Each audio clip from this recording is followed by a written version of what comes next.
다음은 소비 쿠폰에 대한 관심만큼이나 뜨거운 부동산 시장 소식 하나 살펴보겠습니다. 정부의 고강도 대출 규제로 다른 지역의 집값이 오르는 이른바 풍선 효과를 우려하기도 했었는데 오히려 아주 작지만 똘똘한 한 채로 수요가 몰리고 있다는 분석도 나왔습니다. 6.27 대책으로 대출 규제가 이제 시행이 됨에도 불구하고 사실 강남 3구라든가 용산구 같은 경우에는 현금 부자들이 움직이는 시장이다 보니까 신고가가 경신을 계속 해왔던 상황이었고요. 지금까지 봤을 때 어떤 규제가 있더라도 강남 3구와 용산구 같은 경우에는 결국에는 가격이 오르더라라는 학습 효과 때문에 지금도 계속 신고가 경신을 하고 있다고 볼 수는 있죠. 서울 강남 지역에서요. 10평대 아파트가 처음으로 40억 원을 넘었다는 소식이 전해졌습니다.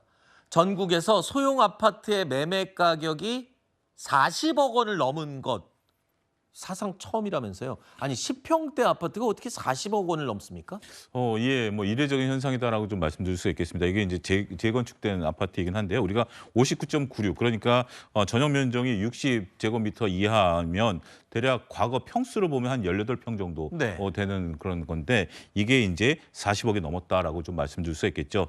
우리가 국민평형대를 84제곱미터 26평형이다라고 보고 있는데 이거보다 훨씬 작은 형태가 40억이 넘었다라고 말씀을 좀 드릴 수가 있겠죠.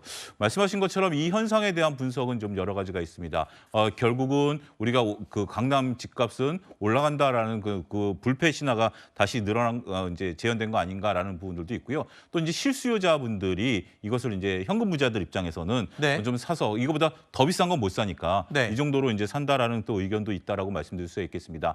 그런데 저는 개인적으로 보면 우리가 이제 6억 대출로 규제가 시작된 게 불과 아직 한 달이 시행이 안 됐기 때문에 네. 기존의 어떤 계약 관계라든지 거래 관계가 좀 이어진 부분들도 없지 않아 있을 것으로 좀 보여집니다. 네. 따라서 중요한 것은 우리가 이제 추석 전후로 했을 때 집값이 어떻게 움직이느냐 이것이 가장 중요한 바로미터가 될 가능성이 있다라고 보고요. 하지만 현재까지 주요 이제 지역에 대해서 정말 똘똘한 한 채에 대해서는 생각보다 집값이 떨어지거나 변동폭이 크지는 않은 것이 아하. 현재의 모습이다. 이렇게 설명이 가능할 것 같습니다.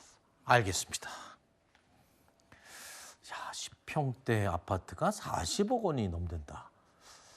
정말 놀라울 뿐입니다.